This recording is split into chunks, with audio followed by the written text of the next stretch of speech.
প্রিয় দর্শক, নতুন একটা ভিডিওতে আপনাদের সবাইকে আমন্ত্রণ জানাচ্ছি। এই ভিডিওতে বাংলাদেশ এবং দিল্লির বর্তমান সম্পর্ক নিয়ে কিছু কথা বলতে চাই। দিল্লি এবং ঢাকার সম্পর্ক, কূটনৈতিক সম্পর্ক এখন খুব একটা সুখকর নয়। বেশ কয়েকদিন যাবৎ টানাপোড়েন চলছে বাংলাদেশের প্রধানমন্ত্রী ভারত সফর করবেন কিনা দ্বিপক্ষীয় আলোচনার জন্য। বাংলাদেশের অনেকগুলো বড় বড় ইস্যু আছে, স্বার্থ আছে, ভারতেরও স্বার্থ আছে। দুই দেশের প্রধানমন্ত্রী পর্যায়ে আলোচনা হলে হয়তো দুই দেশের জন্য অনেক কিছু ভালো কিছু পদক্ষেপ নেওয়া যাবে। ভারত বলছে যে দুই প্রধানমন্ত্রী আলোচনা করলে অনেক কিছু সমাধান সম্ভব, কিন্তু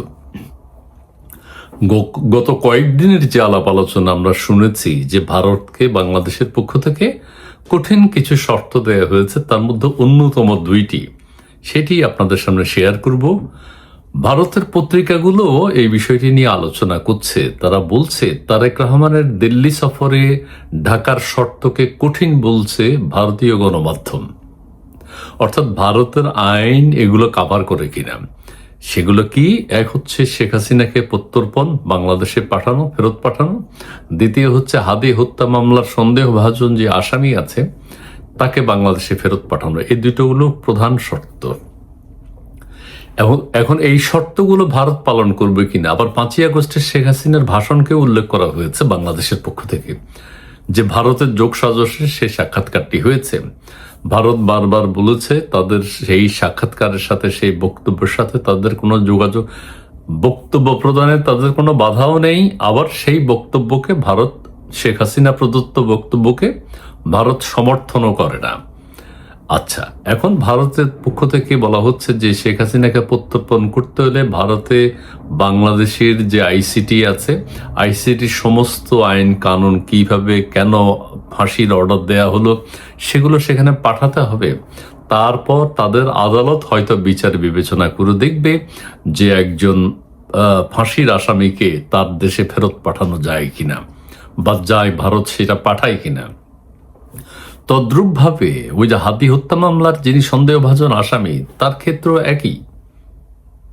একই আইনি অনেক জটিলতা আছে। সেগুলো ভারত চিন্তা করছে। সেগুলো ভারতের পক্ষে সম্ভব না যে তড়িৎ কোনো সিদ্ধান্ত নিয়ে শেখ হাসিনাকে পাঠিয়ে দিল, হাদি হত্যা মামলার আসামিকে পাঠিয়ে দিয়ে খুব 2-1 দিনের মধ্যে বা 2-4-5 দিনের মধ্যে পাঠিয়ে দিয়ে তারেক রহমানের ভারত সফরটা ঠিক করলো। সেটি তো হবে না। কাজেই তার মানে কি এটা চলতেই থাকবে? এখন দেখা যাচ্ছে তো চলতেই থাকবে। আমাদের প্রধানমন্ত্রী সেখানে যাবেন না যদি ওই শর্তগুলো পূরণ না হয়। সেই শর্ত কি পূরণ হবে? এর চেয়ে নাকি বাংলাদেশের যেসব স্বার্থ আছে, গঙ্গার পানি চুক্তি, তিস্তা, ওইটা সেটা, বাংলাদেশের স্বার্থ যেগুলো, সেটাকে প্রাধান্য দেওয়া উচিত। সাধারণ মানুষ এবং অনেকেই বলছে আমাদের মাননীয় প্রধানমন্ত্রী অন্তত বাংলাদেশের স্বার্থে, বাংলাদেশের বৃহত্তর স্বার্থে, বাংলাদেশের মানুষের স্বার্থে ভারত সফর করা উচিত। ভারত থেকে কিছু দাবি দাওয়া আদায় করা উচিত। ভারতের যে বক্তব্য বাংলাদেশ নিয়ে, সেগুলো শোনা উচিত। আপনারা জানেন যে সেই ইউনূসের শাসন থেকে শুরু করে এখন পর্যন্ত বাংলাদেশের সাথে ভারতের সুসম্পর্ক তৈরি হয়নি। আমাদের তেল দরকার, ডিজেল দরকার, বিদ্যুৎ দরকার, আমাদের অনেক কিছু প্রয়োজন। এখন বাংলাদেশের উচিত বাংলাদেশ থেকে আরো কিছু পণ্য ভারতে পাঠানো যায় কিনা সেগুলোরও ব্যবস্থা করা, বাণিজ্যে একটা সমতা আনা। পানি বন্টন দিল্লি ডিসেম্বরের শেষ হচ্ছে, সেটির কি অবস্থা হবে? বাংলাদেশের স্বার্থকে প্রাধান্য দিয়ে যদি আমাদের প্রধানমন্ত্রী, এখন বলা হচ্ছে যে এনসিপি হুমকি দিয়েছে, জামাত হুমকি দিয়েছে ভারতের সাথে যাতে কোনো সম্পর্ক তৈরি না করে, ভারত যাতে আমাদের প্রধানমন্ত্রী না যায়। এখন প্রধানমন্ত্রী কি তাদেরকে প্রাধান্য দিয়ে ভারত সফর করছেন না? এটা যদি হয় তাহলে বাংলাদেশের স্বার্থকে জলাঞ্জলি দেয়া হলো। আমি পত্রিকার একটু পড়ে শোনাই ভারতের মিডিয়াগুলো কি ভাবছে। বাংলাদেশের প্রধানমন্ত্রী তারেক রহমানের সম্ভাব্য ভারত সফর নিয়ে জটিলতা তৈরি হয়েছে। জটিলতা দেশের মানুষ, সাধারণ মানুষ যেটা আঁচ করছেন সেটা সত্য, ঘটনা সত্য। মাননীয় প্রধানমন্ত্রী কঠিন কিছু শর্ত দিয়েছেন ভারতকে। সফরের আগে ক্ষমতাচ্যুত প্রধানমন্ত্রী শেখ হাসিনাকে দেশে ফেরত পাঠানো সহ ঢাকার দেওয়া কয়েকটি শর্তকে কঠিন হিসেবে আখ্যায়িত করেছে ভারতীয় গণমাধ্যম। কয়দিন আমরা শুনেছি, গত দুই একদিন আমরা শুনেছি না আগস্টের শেষের দিকে ভারতে আমাদের প্রধানমন্ত্রী যাচ্ছেন, কিন্তু তা না। ভারতের সংবাদ মাধ্যমগুলোর বিশ্লেষণ অনুযায়ী প্রত্যর্পণের এই জোরালো দাবি পূরণ না হলে দ্বিপক্ষীয় সফরটি স্থগিত হতে পারে। আচ্ছা, এখন ভারতের শীর্ষস্থানীয় দৈনিক টাইমস অব ইন্ডিয়া ও দ্য ইন্ডিয়ান এক্সপ্রেসের প্রতিবেদনে ঢাকার এই অবস্থানকে গুরুত্বের সঙ্গে ধরা হয়েছে। তারা গুরুত্বের সঙ্গে সেটি বিবেচনা করছে। টাইমস অব ইন্ডিয়া তাদের প্রতিবেদনে জানিয়েছে, তারেক রহমানের সফরের জন্য বাংলাদেশ কঠিন শর্ত জুড়ে দিয়েছে। ভারত মনে করছে বাংলাদেশের যে শর্ত দেয়া হচ্ছে সেটা কঠিন। অন্যদিকে ইন্ডিয়ান এক্সপ্রেস বিষয়টিকে সফরের ক্ষেত্রে ঢাকার চূড়ান্ত সীমারেখা বা রেড লাইন হিসেবে বর্ণনা করেছে। বাংলাদেশের মানে এই সিদ্ধান্তে বাংলাদেশ অটল যে এইটা যদি পালন করা হয় তাহলে আমাদের প্রধানমন্ত্রী ভারত সফর করবেন, অন্যথায় নয়। সেটা হচ্ছে কি, শেখ হাসিনাকে ফেরত পাঠানোই এখন প্রধান শর্ত। এখন ভারত কি সেই শর্ত পূরণ করতে পারবে? ভারতের পত্রিকাগুলো কি বলছে একটু বলি। ভারতের সংবাদ মাধ্যমগুলোর দাবি, দেশের ভেতরে কট্টরপন্থী গোষ্ঠী ও জাতীয় নাগরিক পার্টি এনসিপি, বাংলাদেশের যে জঙ্গি সংগঠনগুলো রয়েছে এনসিপির মতো রাজনৈতিক মিত্রদের চাপে পড়েই সরকার নয়াদিল্লিকে এইসব কঠিন শর্ত দিয়েছে।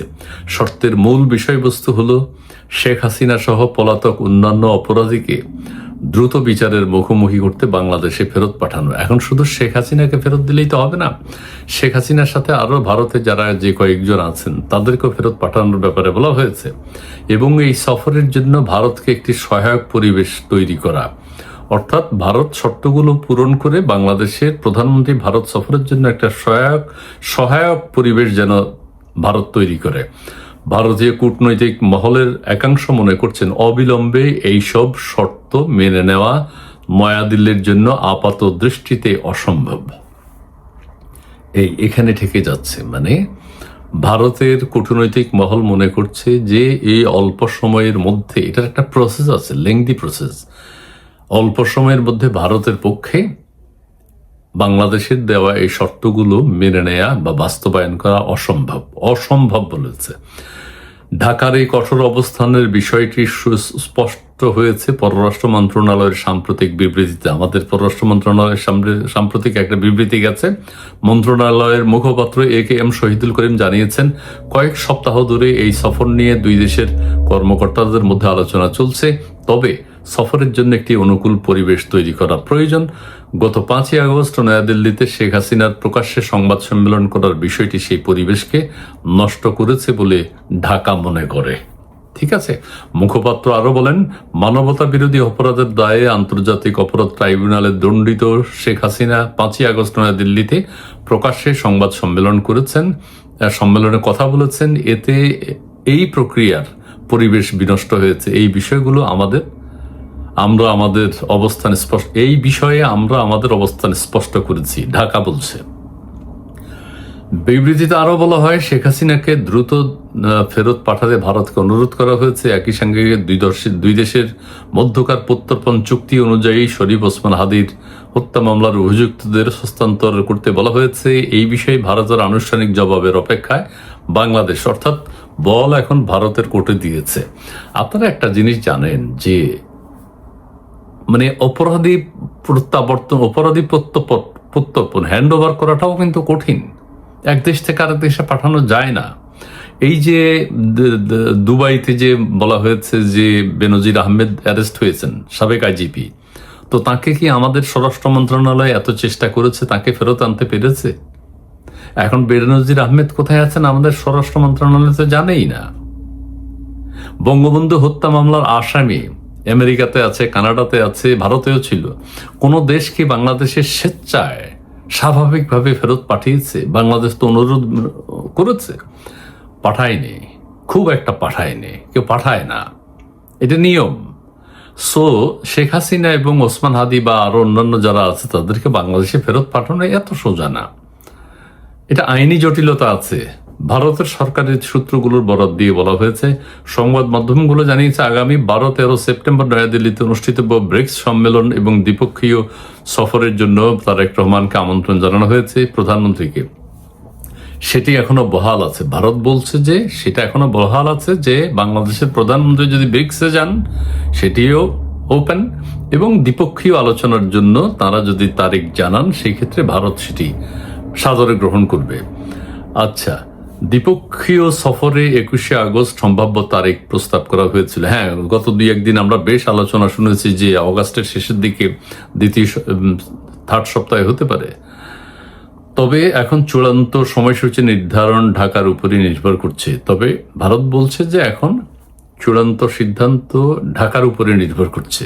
শেখ হাসিনাকে ফেরানোর আনুষ্ঠানিক অনুরোধটি ভারতীয় কর্তৃপক্ষ তাদের নিজস্ব আইন ও প্রচলিত প্রক্রিয়া অনুযায়ী পর্যালোচনা করছে। তাদের আইন, অবশ্যই তাদের আইন অনুযায়ী তারা চিন্তা করবে কিভাবে পাঠানো যায়, পাঠানো যাবে কিনা, পাঠানো হবে কিনা। দিল্লির কূটনৈতিক সূত্রগুলো স্মরণ করিয়ে দিয়েছে, এর আগে বিএনপির কয়েকজন শীর্ষ নেতা জানিয়েছেন শেখ হাসিনার বিষয়টি জ্বালানি, বাণিজ্য ও পানি বন্টনের মতো বৃহত্তর দ্বিপক্ষীয় সম্পর্কের ক্ষেত্রে বাধা হবে না। হ্যাঁ, বাংলাদেশের কয়েকজন কূটনৈতিক জানিয়েছে, দিল্লির কূটনৈতিক সূত্র জানিয়েছে, এর আগে বাংলাদেশের কয়েকজন শীর্ষ নেতা, হ্যাঁ শীর্ষ নেতা যারা এটা ভেবেছেন যে শেখ হাসিনার চেয়েও বর্তমানে শেখ হাসিনার আইনি তৎপরতা চলুক, ভারত থেকে শেখ হাসিনাকে কিভাবে মানানো যায় সেটা চলমান থাকুক, কিন্তু প্রাধান্য দেওয়া উচিত ভারতের সাথে যে আমাদের বাণিজ্য, জ্বালানি এবং পানি বন্টনের মতো দ্বিপক্ষীয় যেসব সম্পর্ক রয়েছে, জটিল সমস্যা, বড় বড় সমস্যা রয়েছে, সেগুলো সমাধান করা, শেখ হাসিনাকে বাধা হিসাবে না গ্রহণ করা। ঢাকা, শেখ হাসিনার আইনি প্রক্রিয়া আপনারা চালু করেন, ঢাকা চালু তো হয়েছে, চলতে থাকুক সেটা, কিন্তু বৃহত্তর আলোচনাগুলো করে নিন। অর্থাৎ বাংলাদেশের যে প্রয়োজন, এখন জনমানুষের জন্য যেটি প্রয়োজন সেটি নিয়ে আমার মনে হয় অনেকেই বলছেন, কূটনীতিকরাও বলছে, আমাদের মাননীয় প্রধানমন্ত্রী যেন ভারত সফর করেন। বাংলাদেশের যে অমীমাংসিত সমস্যাগুলো ভারতের সাথে আছে বা মীমাংসিত কন্টিনিউ করার জন্য আবার চুক্তি করতে হবে, কথা বলতে হবে, সেগুলো আমার মনে হয় করা উচিত। তবে বর্তমান পরিস্থিতিতে সেই অবস্থান বদলেছে। ইন্ডিয়ান এক্সপ্রেস জানিয়েছে 2024 সালে অধ্যাপক মোহাম্মদ ইউনূসের নেতৃত্বাধীন সরকার প্রথম শেখ হাসিনাকে ফেরানোর অনুরোধ করেছিল। চলতি বছরের ফেব্রুয়ারিতে দায়িত্ব নেওয়ার পর তারেক রহমান সরকার ওই একই দাবি পুনর্ব্যক্ত করেছেন। এটা আমরা জানি, এটা হচ্ছে, এটা চলছেই, এই প্রক্রিয়া চলতে থাকুক। কিন্তু সবশেষে আবারও বলি, এটা অনেক বড় লেখা, পুরোটা পড়লাম না। ইত্তেফাক সব পত্রিকায় এসছে, খুব গুরুত্বপূর্ণ। তার মানে যে কানাঘুষা চলছিল এতদিন, প্রধানমন্ত্রী শর্ত দিয়েছেন, জামাতের চাপে হোক, এনসিপি চাপে হোক, জঙ্গি সংগঠনগুলো চাপে হোক, এবং সাবেক সেনা কর্মকর্তা যারা আছেন অবসরপ্রাপ্ত, তারাও তো ভারতের বিরুদ্ধে ছাড়া কোনো কথা বলেন না। জনপ্রিয়তা পেতে হলে ভারতের বিরুদ্ধে কথা বলতে হবে সবসময়। ভারতের জিনিসপত্র নিতে হবে, তেল মাটির নিচ দিয়ে আসতে হবে, উপর দিয়ে বলতে হবে ভারত খেলাও, ভারত ছাড়খার করো, ভারত দখল করো। আচ্ছা, যাই হোক, তাদের চাপে হয়তো বর্তমান সরকার এই সিদ্ধান্ত নিতে বাধ্য হয়েছেন। তবে সেই সিদ্ধান্ত বাংলাদেশের আপামর জনসাধারণের জন্য সুখকর নয়। এটি যেন সরকার বিবেচনা করে, বাংলাদেশ সরকার, বর্তমান সরকার। জি, ধন্যবাদ।